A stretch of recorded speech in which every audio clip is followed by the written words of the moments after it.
다시 한번 우리 옆에 분하고 좀 인사하시겠습니다. 이렇게 인사하셨으면 좋겠습니다. 하나님은 당신을 엄청 사랑하십니다.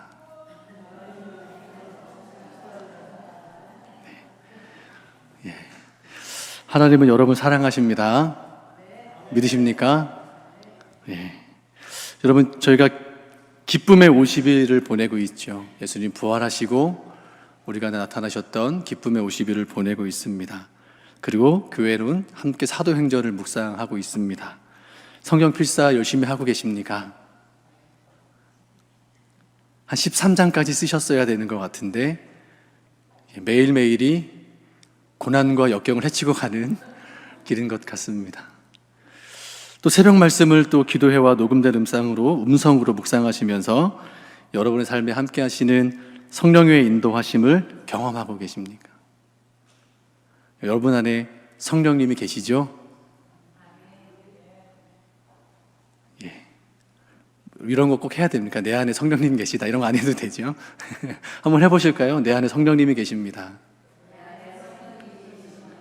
네, 우리 안에 성령님이 계십니다. 왜냐하면 성령이 아니고서는 어느 누구도 예수를 주님이라 고백할 수 없다 하셨습니다.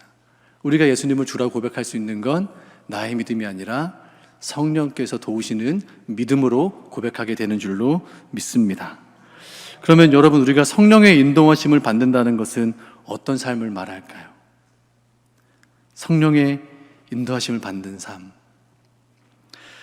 이런 걸 겁니다. 성령께서 하시는 일들을 통해, 우리 안에 들어가신 성령께서 하시는 일을 통해 우리의 일상 속에서 하나님의 임재를 경험하는 것.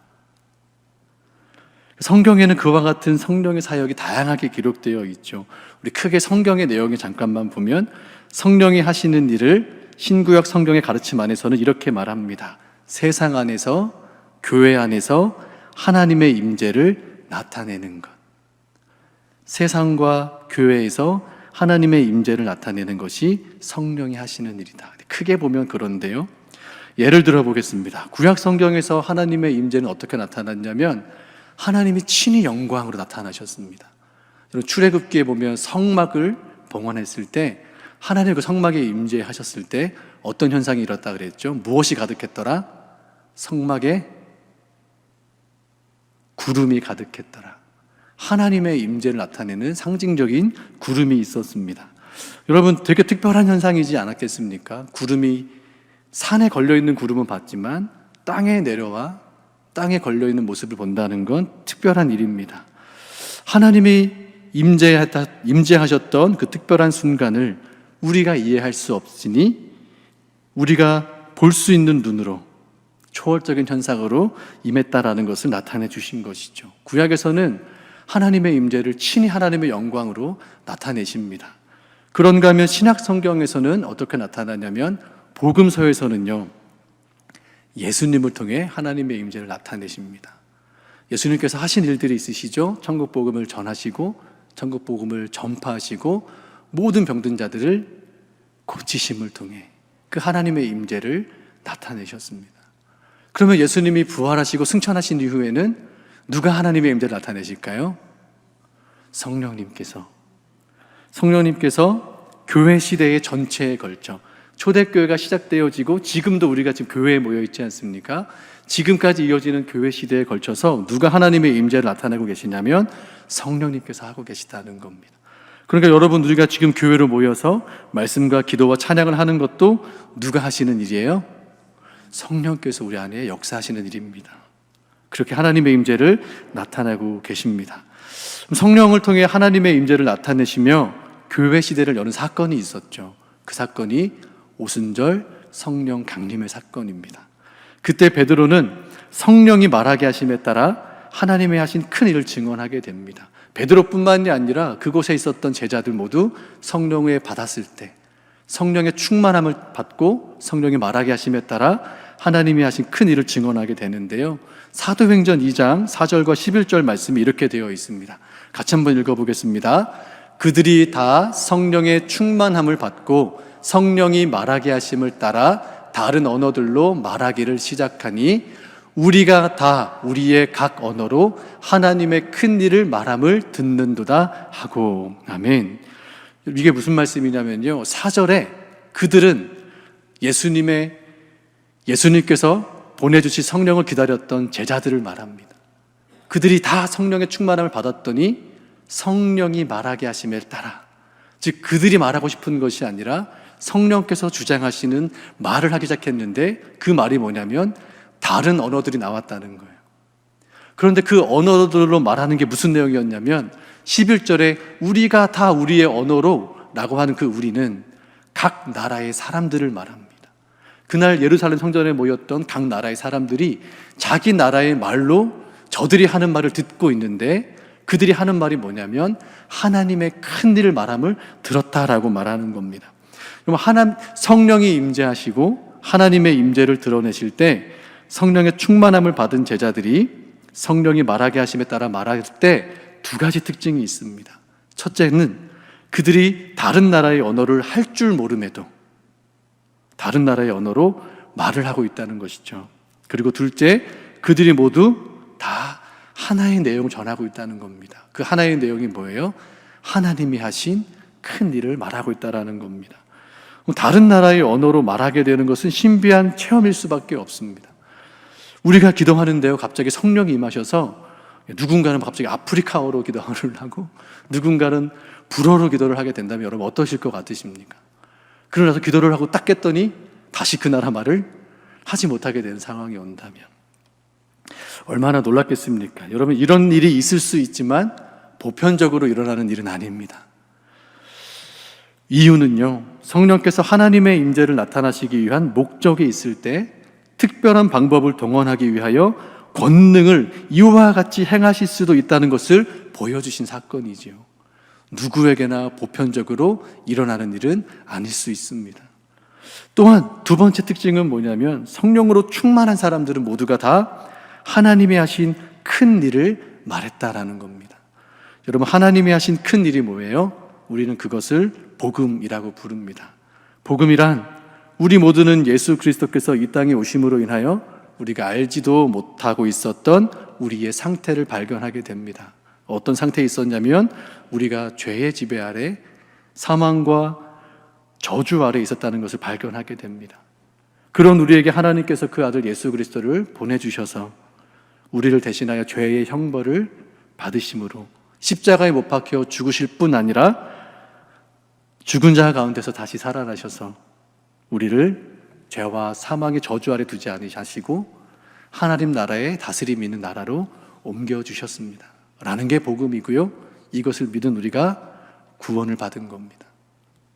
이것이 성령 충만하여 성령이 말하게 하심에 따라 말했던 사람들이 전한 하나님이 하신 큰 일입니다. 그럼 이것이 누구를 통해 일어났다고요? 성령을 통해 일어난 일입니다. 성령이 하시는 일은 하나님의 임재를 나타내시고 하나님이 하신 일을 나타내신다면, 그러면 구체적으로 성령께서 우리의 삶 속에 어떻게 하나님의 임재를 나타내셔서 우리를 복되게 하실까요? 성령이 하시는 사역에 대한 많은 설명이 있는데요, 오늘 저는 여러분들에게 웨인 그루뎀이라는 신학자가 쓴 책을 통해서 성령이 하시는 사역에 대해서 4가지로 좀 소개 좀 해드리고 싶습니다. 첫째, 성령께서 하시는 일은요, 성령은 우리를 정결하게 하신다는 겁니다. 왜냐하면 성령은 거룩한 영이시기 때문입니다. 거룩하신 성령은 우리를 죄로부터 씻어 깨끗하게 하시고 우리를 하나님의 성품과 같은 성품을 갖게 하셔서 거룩한 삶을 살게 하셔서 우리의 삶을 복되게 하신다는 겁니다. 그래서 성령이 우리를 정결하게 하시기 위하여 우리 안에서 하고 계신 일은 뭘까요? 죄를 깨닫게 하시는 것이죠. 죄를 깨닫게 하셔서 우리로 하여금 죄 가운데 살지 않게 하시는 겁니다. 우리로 하여금 하나님의 말씀을 따라 살아가며 그렇게 하나님의 말씀에 담긴 하나님의 성품을 쫓아가며 그렇게 복된 존재로 살게 하신다는 겁니다. 성령이 하시는 두 번째 사역은요, 성령께서는 하나 되게 하신다는 겁니다. 오순절 성령 강림 사건을 통해 복음을 믿고 구원받은 사람들은 새로운 공동체를 만들게 되는데 그 새로운 공동체가 바로 교회입니다. 이 새로운 공동체의 교회 특징이 바로 하나됨인데요, 사도행전 2장 44절에 있는 말씀을 같이 한번 보겠습니다. 우리 46절 전반부까지 말씀인데요. 함께 읽겠습니다. 믿는 사람이 다 함께 있어 모든 물건을 서로 통용하고 또 재산과 소유를 팔아 각 사람의 필요를 따라 나눠주며 날마다 마음을 같이하여 성전에 모이기를 힘쓰고. 파란 글씨 되어 있는 것만 보십시오. 믿는 사람이 다 함께 있었답니다. 여러분, 다 함께 있는 이 믿는 사람들은 어떤 사람들이었을까요? 아마도요, 인종이 다르고 출신이 다르고 신분이 달랐던 사람들이었을 겁니다. 요엘서 말씀에 보면 오순절 성령 강림했을 때 베드로가 그 요엘 선지자의 말씀으로 말합니다. 그때 내가 내 영을 만민에게 부어주리니 너희 자녀들은 꿈을 꾸고 너희 늙은이는 환상을 보고 너희 젊은이들은 이상을 보고 또 내가 그때 남종과 여종에게 내 영을 부어주리니. 남자, 여자, 젊은 사람, 나이 든 사람, 남종, 여종 차별 없이 모두에게 성령을 부어주셨다라는 겁니다. 여러분, 그들 모두가 누구예요? 믿는 사람들이에요. 특별히 우리가 사도행전 말씀을 보다 보면 갈등을 일으키는 두 부류의 사람들이 나와요. 유대인과 이방인이 나옵니다. 그런데 저 믿는 사람이 다 함께 있어 할 때는요, 유대인과 이방인이 함께 있는 겁니다. 사회적 통념에 의해 함께 할 수 없는 사람들, 정체성의 이해가 다르고 역사의 뿌리가 다르고 도저히 이해할 수 없는 사람들이 성령 안에서 하나됨을 이뤄가고 있는 모습이 바로 저 모습인데, 저것이 바로 새로운 공동체를 태동하게 했던 교회의 모습이었다라는 겁니다. 그러면요, 반대로 한번 볼까요? 하나됨을 이루지 못하게 하는 의미로서 성령이 하나됨을 위한 사역을 하신다라는 것은 어떤 의미인가 한번 보고 싶습니다. 우리 갈라디아서 5장 20절 말씀 같이 한번 읽겠습니다. 시작. 우상 숭배와 주술과 원수 맺는 것과 분쟁과 시기와 분냄과 당짓는 것과 분열함과 이단과.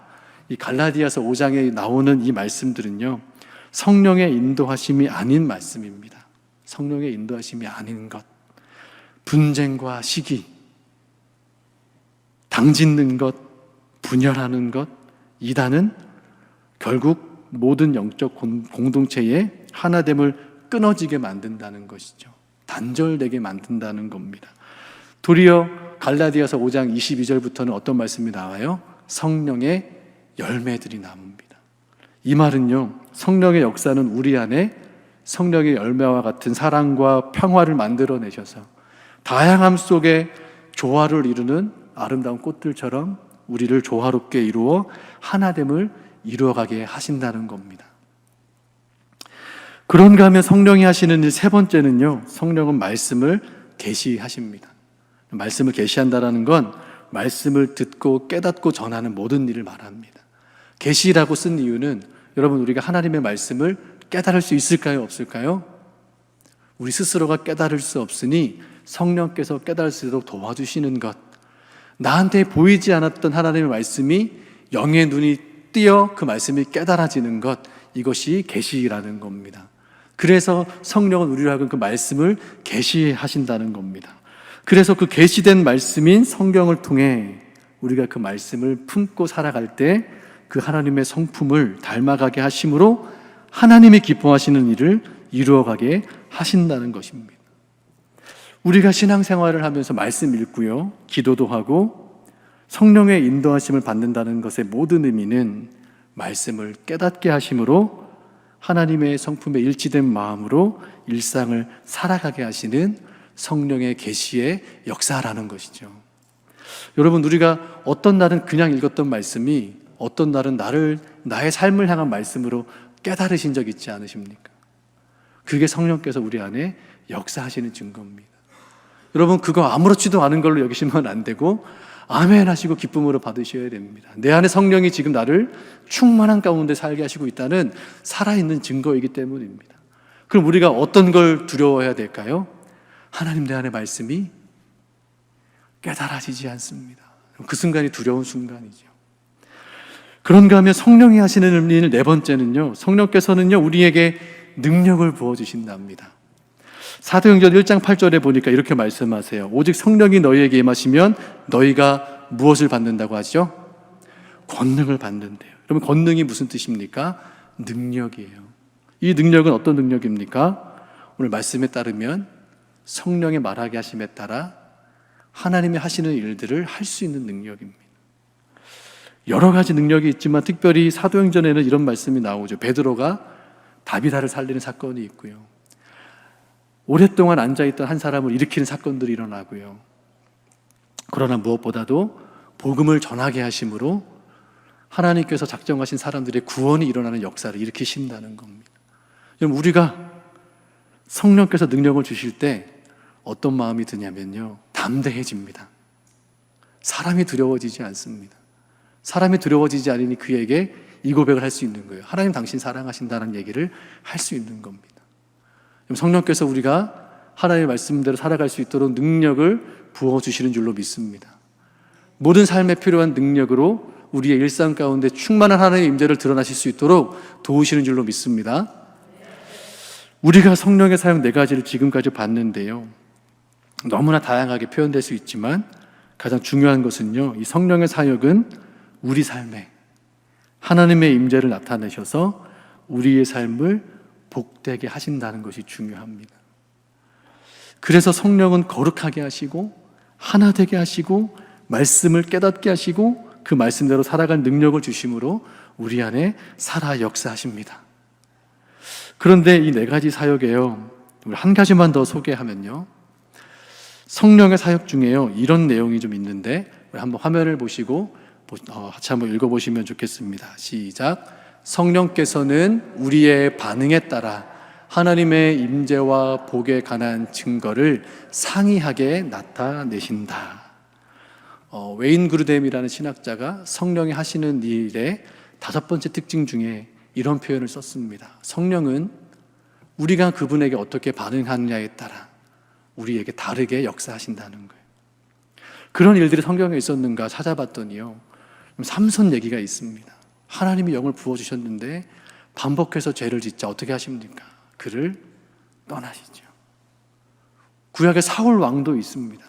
하나님 기름 부어주셨지만 계속해서 불순종하자 그를 버리셨습니다. 그들이 하나님에게 어떻게 반응하느냐에 따라 하나님의 반응도 달랐다라는 걸 말씀합니다. 신약에서도요, 같은 내용의 가르침이 나오죠. 바울은 데살로니가 교회 공동체를 향해서 이렇게 말합니다. 성령을 소멸하지 마십시오. 여러분 안에 살아계신 성령을 잃어버리지 마십시오. 꺼진 불이 되지 않게 하십시오. 그 안에 거룩하게 역사하실 수 있도록, 하나 되게 하실 수 있도록 그 성령을 붙드십시오 권면합니다. 에베소 교회를 향해서는 이렇게 권면하죠. 하나님의 성령을 근심하게 하지 마십시오. 성령이 왜 우리 안에서 근심하십니까? 우리의 반응이 성령의 역사심에 따라 가지 않기 때문에. 우리 안에 성령이 계시기 때문에 우리의 반응에 따라 하나님의 임재와 역사가 다르게 나타난다는 겁니다. 우리 안에 성령이 계시기에. 나라는 인격적인 존재 안에 성령이 거하심으로 우리 안에 하나님이 거하시는 거룩한 성전이 되게 하셨기 때문에, 그래서 우리가 성령이 우리 안에 거하신다는 것을 알면서도 성령을 거스르고 속임으로써 반응할 때 하나님의 그런 강력한 심판을 피할 수 없다고 성경은 말씀하시기 때문입니다. 그러면 성령께서 우리의 반응에 따라 다르게 반응하신다고 할 때, 특별히 교회를 향해 이런 무시무시한 심판의 결과를 가져온다고 말씀하시는 이유는 뭘까요?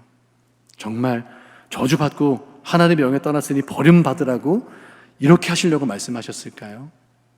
아니요, 여러분, 이 말씀은 우리를 향한, 이 땅의 모든 교회를 향한 하나님의 경고인 줄로 믿습니다. 우리 일상생활에도요, 경고음이 울릴 때가 있습니다. 여러분, 가스불 켜고 나오시면 집에 가스불 끄지 않았다고, 가스 냄새 난다고 경고음이 울려줍니다. 아직 위험하지만 사고가 나기 전에 울리는 게 경고음입니다. 우리 자녀들이 스스로 위험을 자초하는 일을 반복할 때 부모로서 그 자녀들의 스스로 괴롭게 하는 일을 멈추게 하기 위해서 경고의 메시지를 주지 않습니까? 운동선수가 규칙을 어기는 행동을 했을 때 심판에게 경고가 주어지고, 우리 몸도 건강에 위험한 순간이 오면 통증과 증상들로 경고해 주지 않습니까? 영적인 삶에도 성령께서 하시는 일은 우리에게 이와 같이 경고음을 울려주신다는 겁니다. 우리가 언제든지 우리의 반응이 성령의 역사하시는 방향을 거스르는 방향, 불순종, 속임과 거짓의 순간이 있을 때 이 경고음이 울린다는 겁니다. 오늘 우리가 읽은 본문이요, 성령께서 우리의 반응에 따라 상이하게 역사하신다는 성령이 하시는 일로서 하나님의 경고의 의미가 담겨 있는 겁니다. 우리가 읽은 사도행전이 몇 장이에요? 5장입니다. 그러면 초대교회 역사가 강력하게 일어났던 시간이 2장, 3장, 4장에서 일어났는데 5장에 가서 이런 경고의 사건이 일어납니다. 성령이 강력하게 역사하실 때 성령께서 용납하실 수 없는 그 일에 대한 경고가 오늘 이 본문에 있는 겁니다. 또한 이 본문의 경고를 통해서 이 초대교회에 있는 성도들만이 아니라 앞으로 세워질 모든 교회들을 향해 경고음을 올려주시는 겁니다. 뭐요? 성령이 역사하시는 방향으로 우리가 따르지 않을 때 일어날 위험에 대하여. 아나니아와 삽비라 부부가요, 자신의 전 재산을 팔아 교회에 헌금을 하는데 얼마를 감추고 사도들의 발 앞에 가져왔습니다. 그런데 자신들이 재산을 팔아 모은 그 금액을 전부를 가지고 온 것처럼 한 거예요. 그때 성령께서 베드로를 깨닫게 하셨는지 그들이 얼마를 감추고 헌금을 했다는 것을 알게 되었습니다. 베드로는 아나니아와 삽비라가 행한 이 일이 성령을 속이고 하나님께 거짓말하는 일이라고 말합니다. 그 말을 들었던 아나니아와 삽비라가 너무 놀랐는지 그 자리에서 혼이 떠나고 맙니다. 그럼 이 아나니아와 삽비라는 왜 그랬을까요? 여러분 혹시 헌금을 내는 문제에 있어서 좀 고민해 본 적이 있으십니까? 저는 어렸을 때, 정말 어렸을 때 고민한 적이 있습니다. 제가 중학생 때 용돈을 벌겠다고 이렇게 신문 배달을 했습니다. 그때는 이렇게 신문이 오후에 나왔어요. 그래서 학교 수업 마치고 신문 배달을 하러 갔다가 돈을 받았습니다. 그게 얼마나 귀합니까? 15살짜리가 신문을 배달하고 받았으니. 그러나 우리 경건하신 부모님께서는 11조를 내라. 그래서 11조를 써서 갔습니다. 그 주에 냈을까요? 못 냈을까요? 예상하시는 대로 못 냈습니다. 그랬더니 일주일 동안 마음이 어땠을까요?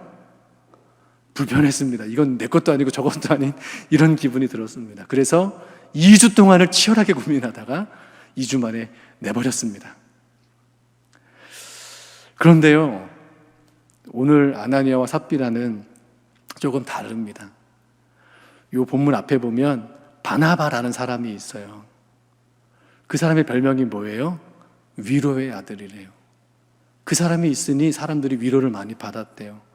그런데 그 말씀에 보니까 그도 좀 재산이 있었나 봐요. 밭을 다 팔아서 교회에 헌금한 거예요. 그랬더니 가난한 사람들도 없고 나눠주고 사람들이 바나바를 위로의 아들이다 하게 칭찬한 겁니다. 이걸 보고 아나니아와 삽비라가 우리도 바나바처럼 해야 되겠다.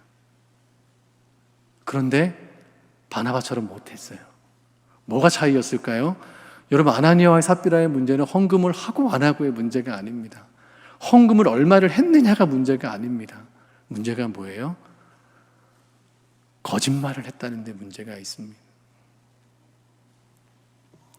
그럼 바나바가 먼저 교회에 헌금한 모습을 보면 이래요. 자신의 헌금으로 거래를 한 것도 아닙니다. 사도들에게 헌금을 하면서 나 이만큼 냈으니 좀 무엇을 좀 달라 거래한 것도 아닙니다. 이 헌금을 통해 좋은 일하고 조금 좀 알려지면 내 이름 좀 이렇게 드러나게 해달라고 이런 부탁도 한 것도 아닙니다. 자발적으로 겸손하게 기쁨으로 사도들의 발 앞에 내려놓은 겁니다. 그렇게 복음의 능력을 경험하게 된 것이죠. 그래서 아나니아와 삽비라도 그렇게 했는데 얼마를 감췄어요. 감추다는 말은요, 그냥 물질적인 것을 좀 감췄다라는 표현이기도 하지만 이 원어의 의미는 이런 의미가 있습니다. 그 행동을 일으켰던 도덕적이고 윤리적인 차원의 거짓말의 의미가 포함되어 있는 거예요. 이미 내가 이것을 감추려고 했을 때 내 마음에 뭐가 있는 거예요? 사람들을 속이고 성령을 속일 수 있겠다라는 마음이 있는 겁니다. 이게 무슨 말이냐면요, 아나니아와 삽비라는 바나바를 보면서 나도 사람들에게 인정받고 칭찬받고 싶었던 겁니다. 그러나 헌금을 하면서 얼마를 감추고는 교회에는 전부를 낸 것처럼 한 거예요. 그럼 무슨 문제인지 아시겠죠? 교회와 성령을 속이고 있다는 것이 문제인 겁니다. 4절 말씀해 보세요. 제가 그냥 읽겠습니다. 땅이 그대로 있을 때는 네 땅이 아니며 판 후에도 네 마음대로 할 수가 없더냐? 이게 베드로가 하는 말이거든요. 팔기 전에 그 땅 누구 거였어? 니네 거였지. 판 다음에 누구 거였어? 니네 거였지. 누가 헌금 해달라 그랬어? 누가 너희 보고 팔아서 내라 그랬어? 니네 것 가지고 너희들이 자발적으로 나는 이만큼만 할 거야 하고 내면 되지. 누가 이거 그렇게 하라 그랬어? 이 일을 왜 네 마음에 두었니? 사람에게 한 것이 아니고 하나님께 한 거다. 결국 그들이 하나님이 모든 것을 아는다는 사실 앞에 혼이 떠나고 말죠. 여러분, 이런 말씀을 통해서요, 교회를 향한 하나님의 경고, 우리 두 가지 의미를 좀 나누고 기도하길 원합니다. 첫 번째는요, 위선의 위험성을 말씀하시는 거예요. 감추다는 말, 다시 한번 말씀드렸지만 헬라어로 노시페조라고 하는 단어는요, 거짓말로, 속임수로 인해 영적 공동체에 단절을 일으키는 것을 의미를 합니다. 아까 성령이 하시는 일들 중에 하나 되게 하심이 있었어요. 그런데 이 속이는 건 뭐예요? 그 하나됨을 단절시키는 일이었다라는 겁니다. 그래서 이것이 교회 공동체의 단절로 겪는 어려움이 위선의 위험이다라고 말씀해 주시는 겁니다. 뭐 때문에 그랬습니까? 칭찬받고 싶어서 그런 거예요. 인정받고 싶어서 그런 거예요. 그런데 정직하지는 못했던 것이죠. 이런 위선은요, 교회의 하나됨을 단절시키고 위선이 있을 때 모든 교회는 항상 타락했습니다. 이 사건은 사도행전의 역사가 강력했던 성령이 계셨기에 우리의 경고의 말씀으로 주시는 겁니다. 우리가 정말 이 교회에 성령께서 일하시는 대로 살아가려면 우리가 어떻게 가야 되겠는가? 성령이 역사하시는 방향으로 우리가 가야 하는 것이죠. 그런가 하면 교회를 향한 하나님의 경고 두 번째는요, 불투명한 신앙에 대한 경고입니다. 성품이 맑고 투명한 사람들이 있습니다. 제가 최근에 그런 분을 알게 돼서 얼마나 웃고 있는지 모릅니다. 그냥 맑아서 웃음을 주는 분이 계시더라고요. 성령이 하시는 일은 거룩하게 하시는 것이죠. 우리 안에 죄를 깨닫게 하실 뿐만 아니라 보혈로 씻어주셨음도 깨닫게 해주십니다. 이미 우리는 죄인이 아니요 죄 씻음 받은 자라고 깨닫게 해주십니다. 죄를 씻어 거룩하게 하심으로써 우리 삶에 하나님의 임재를 나타내셔서 우리 삶을 복되게 하시는 것, 이것이 성령의 역사입니다. 우리에게 주기를 원하시는 하나님의 복입니다. 그런데 우리가 불투명하다는 것은 어떤 거냐면, 정현종 시인의 창이란 시가 있는데요, 그 창을 한번 생각해 보십시오. 창문이란 존재를. 창은 자기를 통해서 모든 다른 것들을 보여준다. 자기는 거의 부재에 가깝다. 부재를 통해 모든 있는 것들을 비추는 하느님과 같다. 정현종이라는 시인이 쓴 시예요. 창문을 보고 쓴 겁니다. 창문을 봤더니 창문은 투명하야 그 창문을 통해 그 너머에 있는 것들을 보여준다는 것이죠. 그런데 그 창문이 덕지덕지 달라붙은 세상의 풍진으로 인해 우리가 이렇게 뿌옇게 돼버리면, 여러분, 그 창문은 창문으로서의 역할을 제대로 하고 있는 걸까요? 창문을 달아놨는데 세상과 단절이 되고 나를 통해 아무것도 드러나 보이지 않는다면 창문 사실은 있으나 마나한 것이죠. 그러면서 이승우라는 소설가가요, 이렇게 얘기합니다. 우리의 영혼은 창과 같대요. 그래서 우리의 영혼이 창과 같은 이유는 모든 것을 보여주는, 그리고 모든 것을 보여주어야 하는 창과 같아야 된다.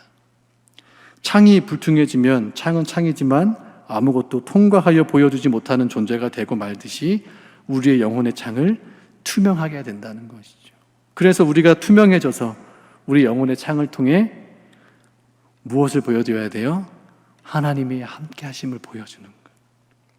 그리고 그분이 우리 안에 계심으로 우리가 우리 삶에 하나님의 임재를 나타내게 하셔서 내 삶을 이렇게 복되게 하신다는 것을 증언하며 살아가야 한다는 것입니다. 여러분들의 영혼의 창은 투명하실 수 있기를 주님의 이름으로 축복합니다. 사랑하는 망우교회 성도 여러분, 하나님은요, 이와 같은 경고의 말씀을 통해서 우리가 더 거룩하고 온전한 하나님의 공동체로 빚어가시기를 원하십니다. 하나님의 손길은요, 이것으로 끝나는 게 아닙니다. 이 사건의 경고가 있었지만 그 다음에는 사도들의 역사가 더 크게 일어나므로 많은 사람들이 믿고 구원받는 역사가 더 크게 일어납니다.